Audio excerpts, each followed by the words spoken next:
Obesity is one of the most misunderstood medical conditions that we know of today. Previously, we thought it was all about willpower, but we now know obesity consists of many different components, most of which involve around biology, our environment, and lifestyle factors. The good news is that small changes in any of these different factors can make big improvements when it comes to losing weight.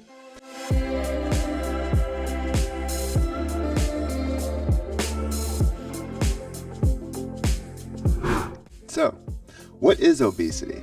How does it work? How does it affect your health? And most importantly, what evidence do we have today that really works? Obesity is about so much more than being overweight or not having six-pack abs. Obesity is about having excess body fat, specifically body fat, in which your body places that fat in different organs and in different places that actually cause harm, disrupting normal metabolic processes. Now, people really have to understand, obesity is more than just a chronic medical condition. So much goes into obesity than just really that Baskin-Robbins sundae that you happen to pick up on Sunday. Obesity is not a character flaw.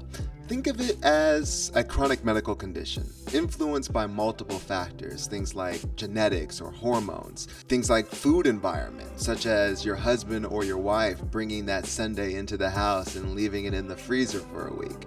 Think of it as sleep, stress, or medications. Sometimes people get started on new medications that they didn't know might actually affect their biology or their metabolism and gain weight, thinking it's them, thinking it's their willpower that's actually playing a role in why they're craving certain foods. Obesity has been directly linked to heart disease, and heart disease is one of the leading causes of death globally and in the United States. By reducing obesity, or reducing your weight, we can actually significantly reduce the effects of heart disease in the population or in your family. Additionally, a 2005 study found that by just losing 5 pounds of weight, that you can reduce the impact of 20 pounds on your knees. Basically, for every 1 pound of weight loss, you're taking 4 pounds of weight off of your knee per step.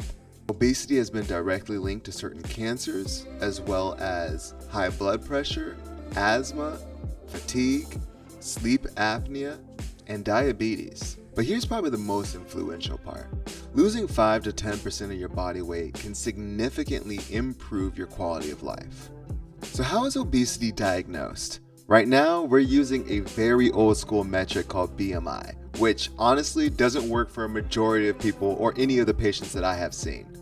There are new techniques that are actually more available today that you might be able to find in a particular doctor's office. I know we have it here at Mirror Health and Wellness. We like to use the bioimpedance machine, and what this actually allows is for electrical currents to go through the body that tell us the body fat and the muscle mass, as well as the water density inside of a person. And it's very effective for being able to diagnose obesity as well as tracking progress over time. Now, there are other means of actually diagnosing obesity that are getting more and more specific, but they're not readily available.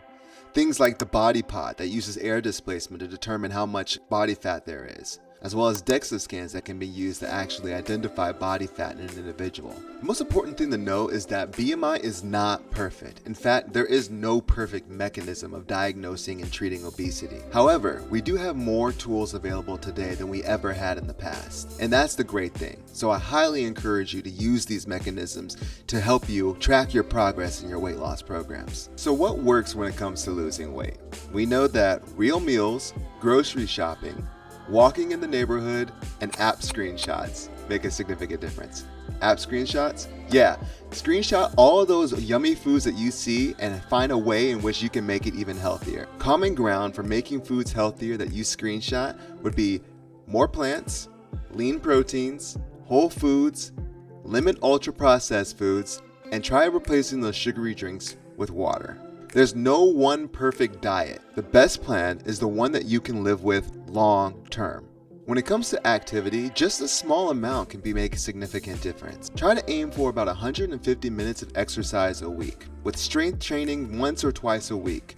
We've also seen that by walking just 10 minutes after a meal can significantly reduce blood sugar spikes, which ultimately allow your body to stay in a state in which you're losing fat rather than gaining fat. Stress and sleep are often overlooked. When it comes to sleep, We see that changes or disruptions in sleep, even by having different bedtimes throughout the week, can lead to increases in hunger hormones that override your ability to make decisions when it comes to what you put into your body. In fact, it actually increases the amount of sugar that flows around into the bloodstream, which basically blunts our body's ability to utilize insulin and put that sugar away. One of the best things that we can actually do to help us lose weight is focusing on systems rather than specific items. For example, when the holidays roll around, some of the people in the office bring candy. Sometimes they bring Oreos, my weakness. When they bring Oreos, I might take one home, but you know where I put it? I don't eat it right away. I put it at the top shelf of my kitchen where I really have a hard time seeing it. And therefore, I don't choose to go to it all the time. Yeah, I know that there are some snacks up there, but I don't actually know or see them all the time.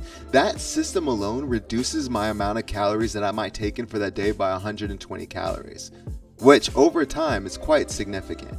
Systems beat willpower. Find your system that actually reduces the amount that you take in, and that will be a significant improvement in your weight loss. If you have a friend who's also in the same boat as you, talk to them about how you two can work together in order to keep each other accountable. Additionally, physician-guided plans are excellent, and I'm trying to get more and more doctors to be more comfortable with weight loss when it comes to treating patients. So I'm going to be that doctor for you. I'm going to be here answering your questions and providing more information about how it is that you can lose weight and do it effectively long term without crash or fad diets.